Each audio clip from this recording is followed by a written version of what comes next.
Kita tunggu berapa menit lagi ya? 2 menit lagi ya. Baru kita mulai. Ya, Bu.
Menjawab pertanyaan dari menghadapi musim hujan. Apa yang dilakukan warga desa kampung?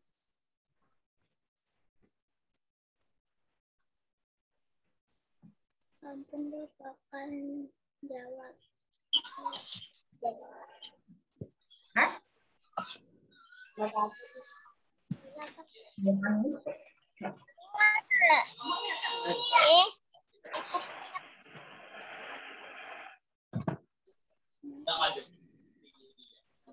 Baiklah, sudah kita mulai saja ya. Sudah siap belajar?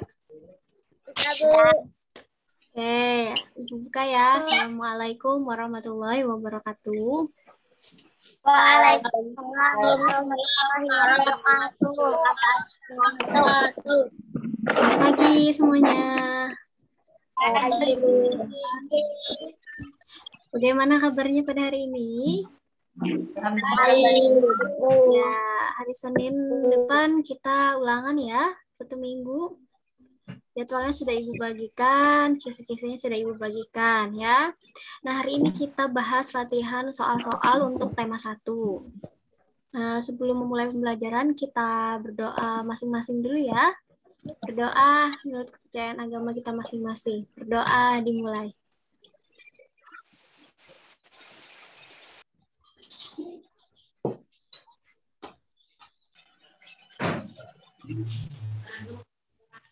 Berdoa selesai. Nah, Ibu tampilkan dulu ya layarnya. Sudah tampil? Belum. Ya. Nah, nanti di sini Ibu kasih soal, kalian bisa tuliskan jawabannya di kolom komentar atau di kolom chat, bisa? Bisa ya? Nah, mulai dulu nih. Coba kita bahas tentang latihan soal tema 1, yaitu mengenai indahnya kebersamaan. Oke, langsung saja ya soal pertama. Siapa nih yang mau baca? Safitri coba baca soal nomor 1. Kita harus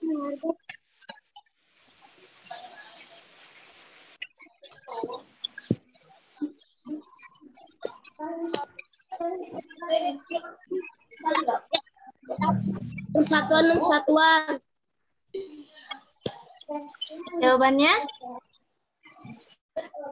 Persatuan dan Persatuan dan kesatuan. Jadi ya, kita harus menghargai keberagaman yang ada di Indonesia. Menghargai keberagaman itu merupakan wujud semangat dari persatuan dan kesatuan. Persatuan dan kesatuan. Nah, jadi keragaman yang ada di masyarakat kita di Indonesia, kita harus saling menjaga karena itu merupakan salah satu ciri khas dari bangsa kita.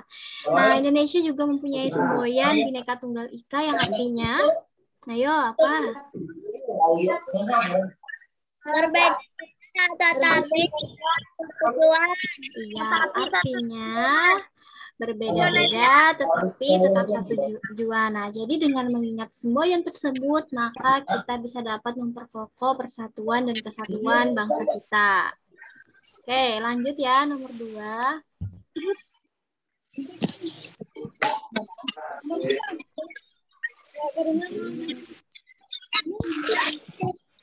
Nah, di bawah ini sikap yang mengutamakan persatuan dan kesatuan adalah, coba kalian tuliskan jawabannya di kolom komentar. Ibu mau lihat jawaban kalian. Di bawah ini sikap yang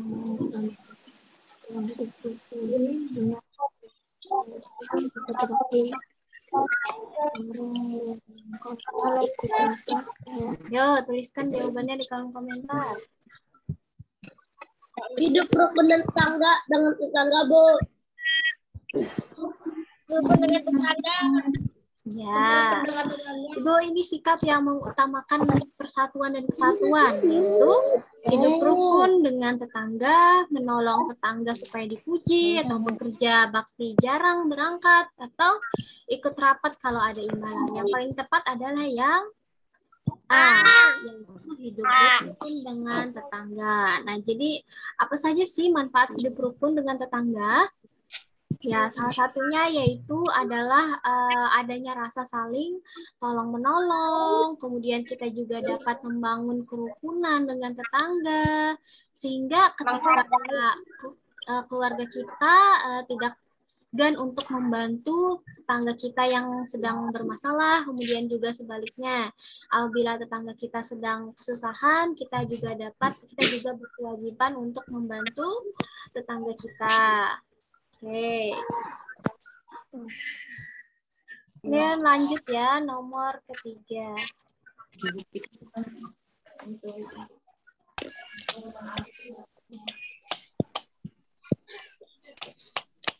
Nah, nomor 3. Semangat kerjasama sebaiknya ditanamkan sejak, yo, mudah saja kan?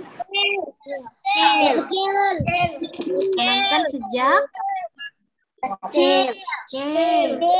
Bener nggak? Sejak kecil apa sejak sekolah?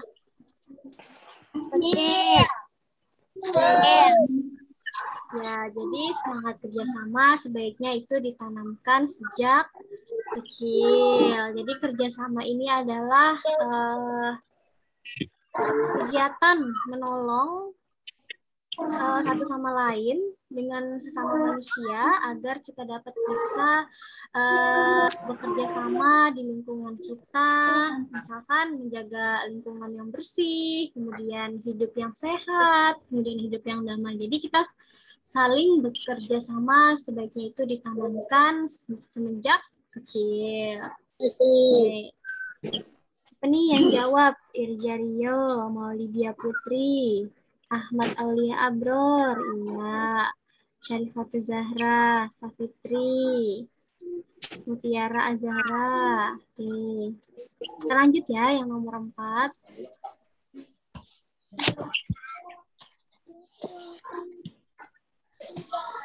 Walaupun berbeda agama, tetapi Tuhan kita tetap satu. Hal tersebut terdapat dalam Pancasila waduh, siapa nih yang cepet banget jawabnya? 1. Kita Mutiara yang nomor 1. Lagi nih.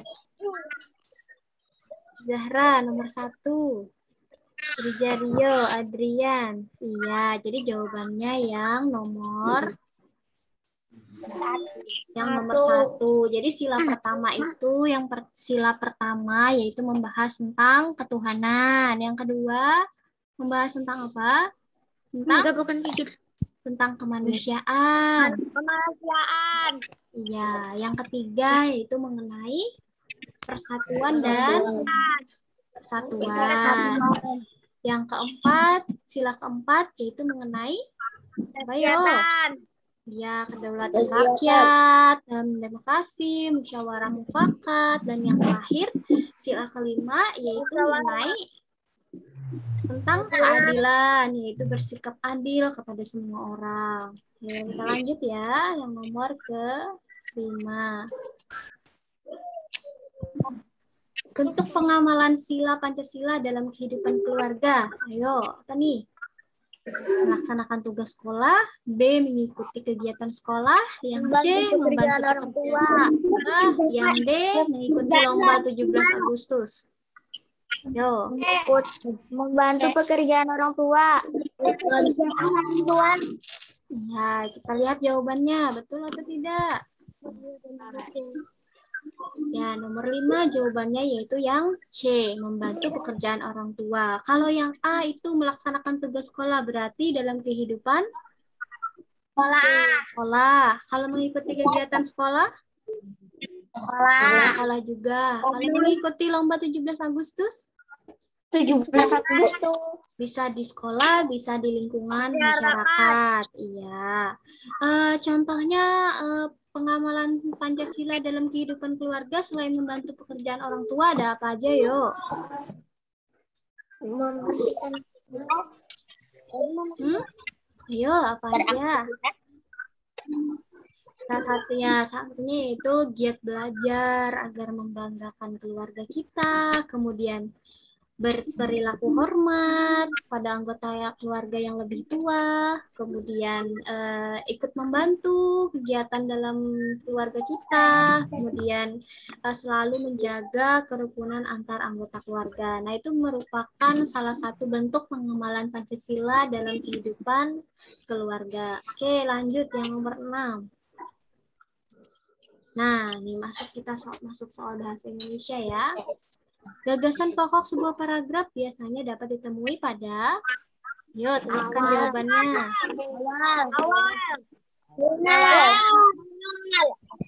Awal. Zahwa jawabnya yang A. Irjerio jawabnya yang A. B, Bu. Tera awal dan akhir. Sarifatu yang A. Tera Angela yang A. Adrian A. Maulidia yang C. Eka Putra Ramadan. Wah, jawabannya nih ada yang beda-beda. Ada yang awal, ada yang tengah, ada yang awal dan akhir.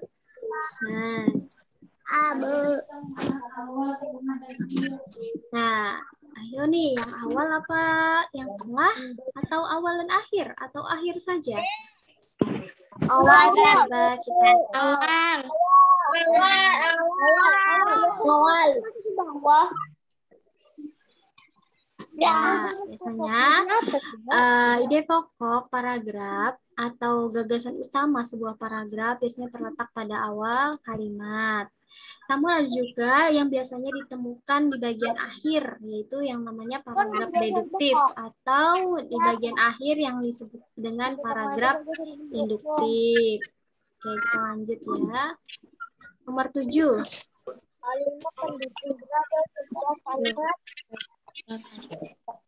Kalimat pendukung biasanya berada setelah kalimat. Apa nih yang jawab nih?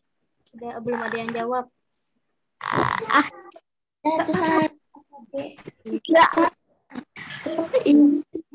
Tujuh katanya Zahwa yang B, ketemu Tiara yang B juga. Apa lagi nih? Kata Abror yang B, utama. Maulidia Putri yang B. Nggak ada jawaban yang lain selain yang B? Ya, jadi coba kita lihat jawabannya. Ini masih. Kalimat pendukung berada setelah kalimat yang jawabannya yang B, utama. Jadi kalimat pendukung ini biasanya terletak pada kalimat penjelas atau terletak setelah kalimat utama. Jadi kalimat inti dan kalimat pokok itu sama dengan kalimat utama. Jadi kalimat utama itu adalah sebuah kalimat yang menjadi pokok atau inti yang kemudian dikembangkan menjadi sebuah paragraf. Paham? Paham. Oke, kita lanjut ya. Nih, coba dibaca dulu. Ibu kasih waktu 1 menit. Nomor 8 sampai nomor 10. Yuk, baca dalam hati aja dulu.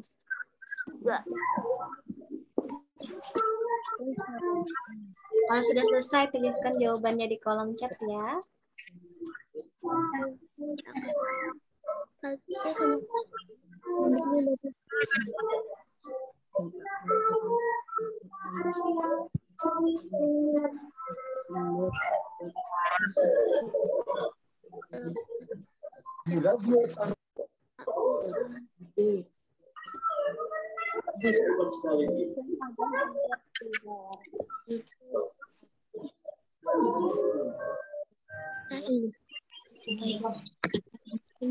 sama ini pasti Pak.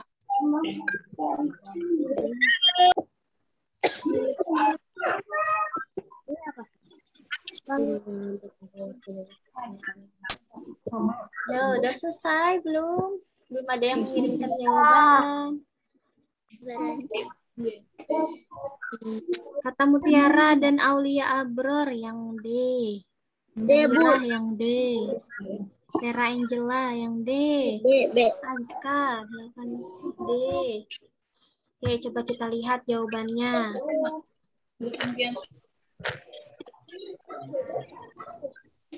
Yaitu yang benar yang D. Kenapa jawabannya yang D? Yang D yaitu musim hujan hampir tiba. Nah, coba kita lihat ide pokok paragraf pada bacaan yang ini, yang pertama. Coba kita lihat kalimat awalnya yaitu musim hujan hampir tiba. Selanjutnya kita lihat warga desa kampung Babakan berdiskusi untuk melakukan kerja bakti.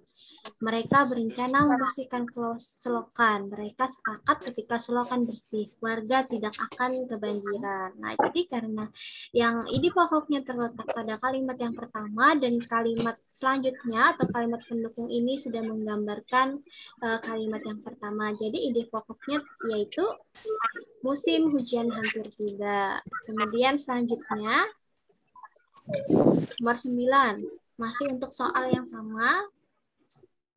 Nomor soal yang ya silakan.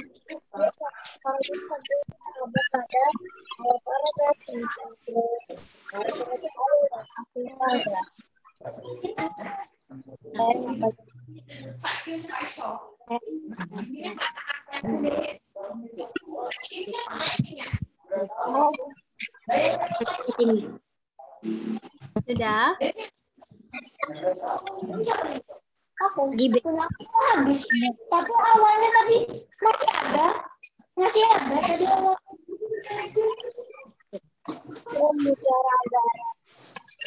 Tiara jawabnya yang A. Zahira jawabannya yang B. Sarifatu Zahra jawabnya yang A. Zahwa yang A. Benarkah jawabannya yang A atau B? Coba kita lihat jawabannya. Nah, jadi ide pokok paragraf kedua itu ada pada awal paragraf. Coba kita lihat paragraf kedua nih. Pagi itu semua warga terlihat sangat bersemangat membersihkan selokan. Pak Semi dan Pak Udin sibuk mengambil sampah yang ada di dalam selokan. Pak Made dan Pak Udin memastikan saluran selokan lancar. Pak Nur mengambil sampah-sampah dan kemudian meletakkannya di gerobak sampah. Nah, jadi coba kita lihat paragraf pertama dulu. Kalimat pertama dulu. Pagi itu semua warga terlihat sangat bersemangat membersihkan selokan. Nah, untuk kalimat selanjutnya ini kalimat penjelas atau kalimat pendukung. Nah, kemudian ide pokok juga paragraf kedua pada awal paragraf karena kalimat ini sudah menggambarkan seluruh inti dari paragraf yaitu mengenai warga yang bersemangat membersihkan selokan. Benar jawabannya, ibu cek dulu. Ya, yang ada yang B, ada yang A. Jadi jawabannya yang A ya, yaitu awal paragraf karena menggambarkan seluruh inti dari paragraf yang kedua. Dan kita lanjut yang nomor 9. Oh iya, nomor 10 ya. Oke. Ide pokok paragraf kedua berjumlah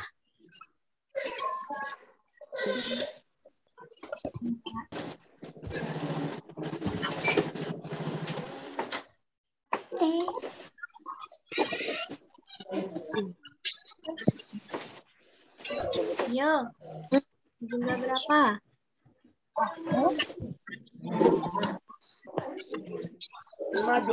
Adunan.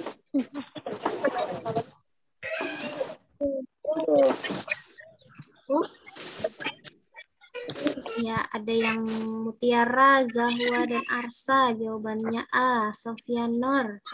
Jawabannya yang A. Syarifatul Zahra. Mutia Putri. Coba kita lihat jawabannya. Ide pokok paragraf pertama berjumlah, ya cuma ada satu, yaitu mengenai warga yang bersemangat membersihkan selokan. Betul ya jawaban kalian? Oke, untuk bahasa Indonesianya sudah paham mengenai kalimat pokok dan kalimat penjelas? Kita lanjut. Nah, masuk nih soal IPA. Yuk, bagian telinga yang berfungsi menangkap bunyi adalah, udah belajar kan? Menangkap gendang telinga, Bu.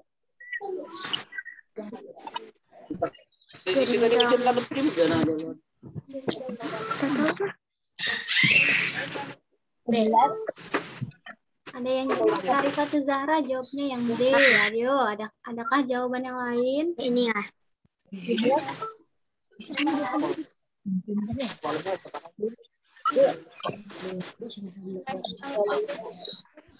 Yo, semuanya jawabannya yang D, gendang telinga. Apakah ada jawaban yang lain?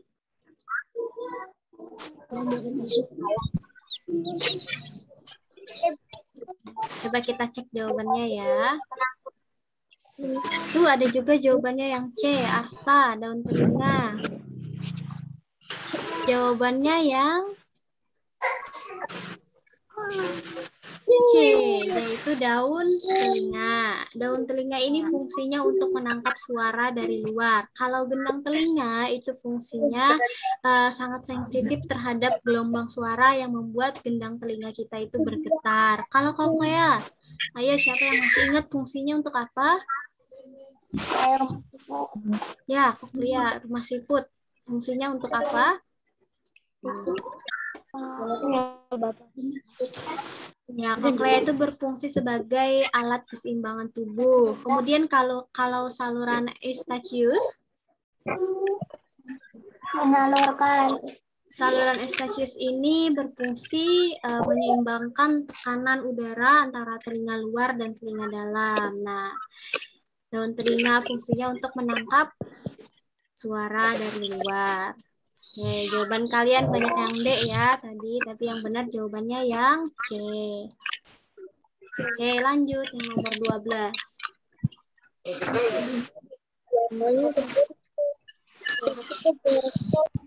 Rio, angkat tangan. Ada apa, Rio? Ada yang mau ditanyakan?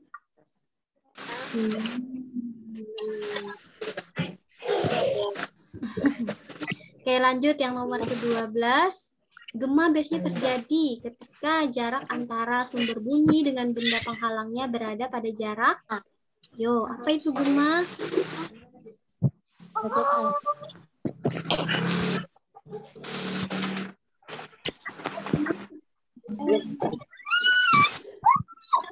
Ada yang jawabannya A.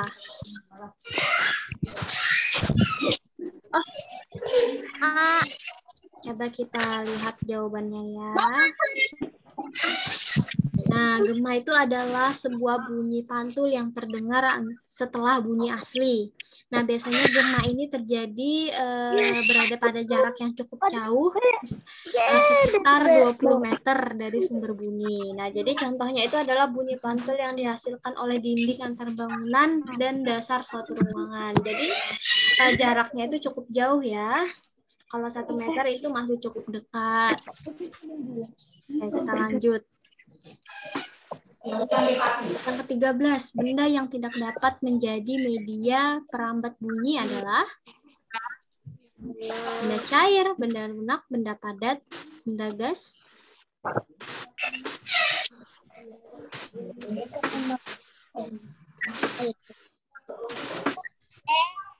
Yang jawabannya yaitu yang apa yo?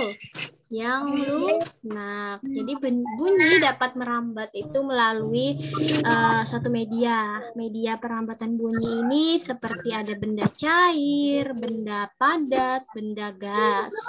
Nah, contoh peristiwa perambatan bunyi melalui benda padat contohnya seperti apa? Ya, siapa yang masih ingat? Kemari. Ya, contohnya yaitu telepon kaleng yang dihubungkan dengan benang. Nah, itu ada salah satu bunyi yang merambat melalui benda padat. Boleh tadi siapa yang sebutkan dalam lemari? Bisa. Kemudian kalau misalkan melalui benda cair, contohnya seperti apa? Contohnya saat kita melemparkan batu ke danau. Jadi itu akan menghasilkan suara air yang dapat didengar ke telinga kita. Kalau benda gas, contohnya yaitu seperti kita berbicara setiap hari. Nah, itu adalah salah satu perambatan bunyi melalui udara. Kemudian bermain alat musik, bermain petasan, kita mendengar bunyinya. Nah, itu adalah salah satu contoh perambatan bunyi melalui gas atau udara. Oke, kita lanjut. 14. Nah, gambar di samping merupakan perambatan bunyi melalui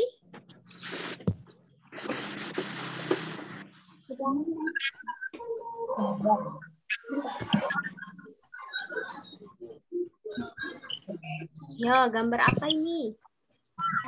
Lonceng.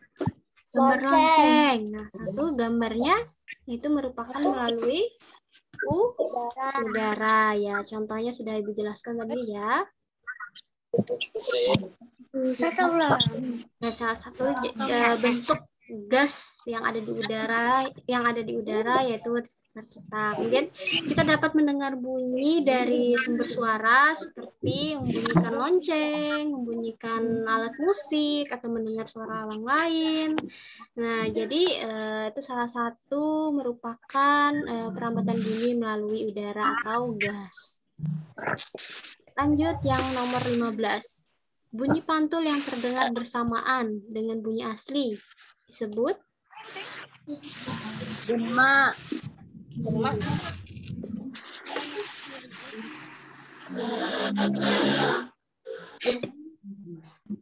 Jawabannya yaitu tinggal 10 menit lagi nih sebenarnya ya.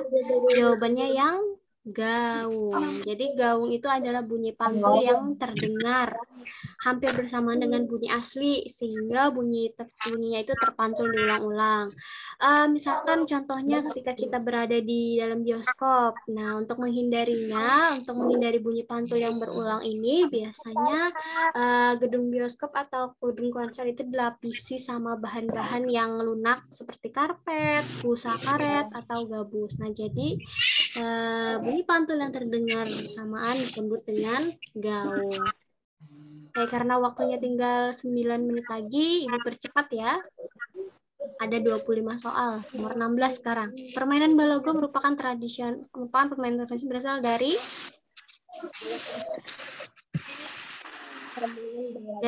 Kalimantan Selatan. Ya, ini salah satu permainan tradisional Kalimantan Selatan yang biasanya dimainkan oleh anak-anak hingga dewasa. Kemudian selanjutnya yang nomor 17. Salah satu hari raya umat beragama Hindu adalah hari raya Natal.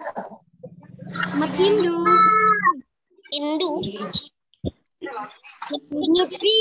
Salah satu hari raya umat Hindu adalah hari raya Nyepi. Kalau Waisak itu umat apa? Umat agama apa? Yahudi. Buddha. Waisak itu Buddha. Kalau Natal? Ya, kalau Natal itu Kristen, Protestan dan Katolik. Kemudian kalau Asada ini biasanya tradisi keagamaan oleh umat Buddha. Kemudian lanjut yang nomor 18. Faktor penyebab keragaman masyarakat Indonesia kecuali, ayo.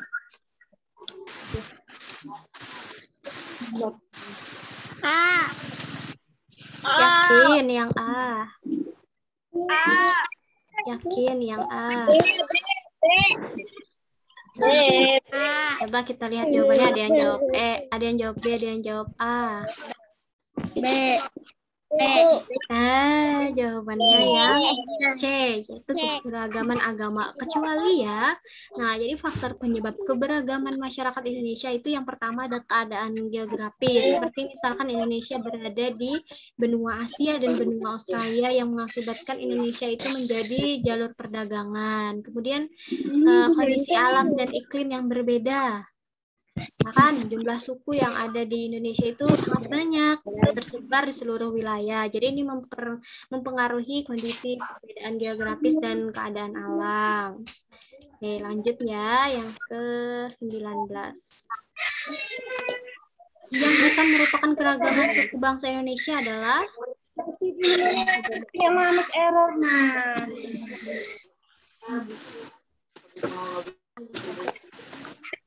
yang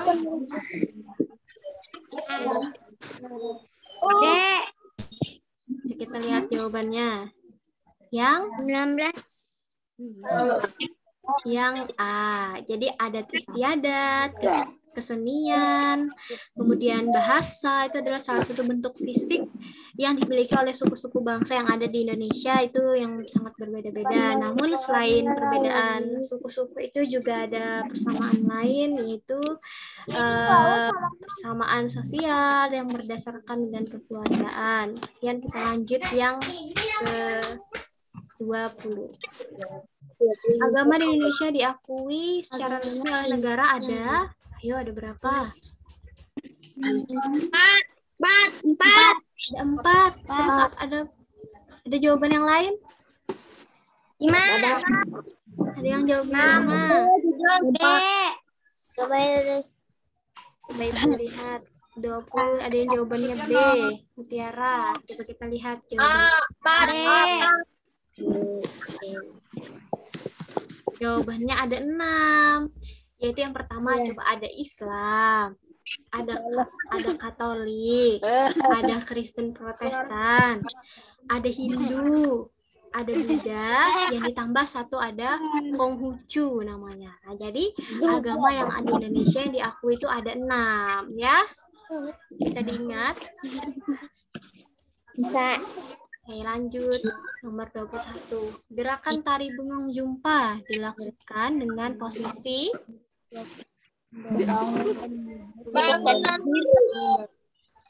bangun dan duduk. Berdiri. Jawabannya yaitu duduk dan berdiri. Ya, tari bengong jumpa ini adalah kesenian yang berasal dari Aceh. Tari ini banyak dilakukan dengan banyak orang biasanya. Jadi posisinya itu dilakukan dalam posisi berdiri dan posisi yang duduk. Oke, lanjut. Jenis tarian yang gerakannya perpaduan antara gerak tari tradisional dan gerak tari klasik. Nah, apa itu?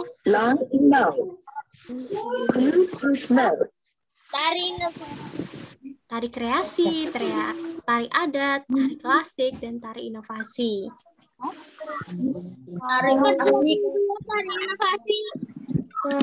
Jawabannya yaitu tari kreasi. Jadi tari kreasi ini adalah bagian dari kesenian tari modern yang berkembang dari tradisional hingga ke modern. Jadi dibandingkan dengan tari lainnya, tari kreasi ini memiliki sebuah kebebasan yang lebih luas daripada penari tradisional yang gerakannya itu perpaduan antara gerak tari tradisional dan gerak tari klasik. Oke, lanjut yang nomor 23. Tari yang berasal dari Kalimantan adalah tari Daksa kembang. Tari daksa kembang. Kalau tari piring berasal dari mana? Tari piring itu berasal dari Minangkabau, menggunakan propertinya yaitu piring. Kalau tari pendet? Tari pendet itu berasal dari Bali yang biasanya itu diperuntukkan untuk penyambutan tamu. Kemudian kalau tari merak? Tari merak itu salah satu kesenian dari Bandung atau Jawa Barat. Nah, tari ini terinspirasi dari burung merak yang mempunyai bulu yang indah seperti kostum yang dipakai oleh para penarinya. Ya, jadi jawabannya yang berasal dari Kalimantan yaitu tari baksa kembang. Dan nomor 24, alat musik dari Kalimantan yang dimainkan dengan cara dipukul seperti gendang. Sarok. Kita lihat jawabannya. Waktunya tinggal 2 menit lagi. Kita percepat sedikit ya.